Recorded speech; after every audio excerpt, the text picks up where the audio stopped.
Maituturing pa ring mapayapa ang isinagawang traslasyon ng Poong Jesus Nazareno kahit may mga naiulat na nasaktan. Halos tumagal ng mahigit 20 oras ang traslasyon mula Quirino Grandstand patungo ng simbahan ng Quiapo.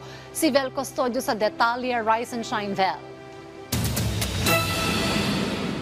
15 taon nang nakikiisa sa traslasyon si Tatay Antonio. Para yung mga anak ko walang sakit. Yung mga lagnat, lahat. Yung trabaho namin, maginawa. Taon-taon din dumadalo sa prosesyon ng Jesus Nazareno si Caroline para magpasalamat. Marami na siyang binigay sa akin na hindi ko naman hiniling. Good health sa anak ko, sa pamilya ko. Halos 21 oras ang itinagal ng traslasyon ngayong taon. Nagsimula ang prosesyon sa Quirino Grandstand ng 4:41 AM kahapon na nagtapos sa Minor Basilica and National Shrine of Jesus Nazareno kaninang 1:26 AM. Mas matagal ito kung ikukumpara noong nakaraang taon na halos 15 oras lang ang itinagal ng prosesyon.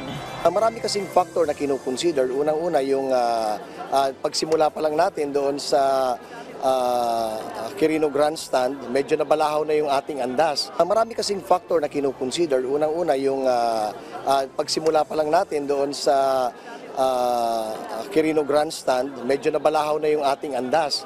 And pangalawa, nandoon pa rin dahil siguro sa paniniwala ng ating mga devotee na kababayan, talagang pilit pa rin lang inaakyat yung andas. Nakakatuwa naman kahit ganun na nangyari, at least hindi naman nasira yung andas. And despite na naputol yung tali talaga at early stage ng ating translasyon, makikita natin na nagawan pa rin paraan at nadala pa rin dito na maayos. Sa kasagsagan ng prosesyon, naputol na ang lahat ng mga lubid ng andas. Tanging pagtutulak na lang ng mga ihos ang nagpausad sa andas ng Jesus Nazareno. Unang naputol ang lubid sa Finance Street patungong Ayala Bridge. Naputol pa ang isang lubid pagdating ng San Sebastian. Mag-aalas 6 ng gabi nang ginanap ang dungaw sa San Sebastian Church na nagtagal ng 1 oras. Ito ang pagtatagpo ng Jesus at ang kanyang inang birhen. Sumunod na nitong tinahak ang mga daan patungong Plaza Miranda. Bahagyang tumagal ang andas sa Villalobos Street bago pumasok sa Plaza Miranda dahil pumagilid ang andas. Nagtulungan naman ang mga deboto para maibaliktod sa gitna nang maipasok na sa Plaza Miranda. Pasado alauna na ng madaling araw ngayon at kung makikita nyo sa aking likuran ay nandito na sa Plaza Miranda ang andas na Poong Nazareno at ipinapasok na sa simbahan ng Minor Basilica and National Shrine of Jesus Nazareno.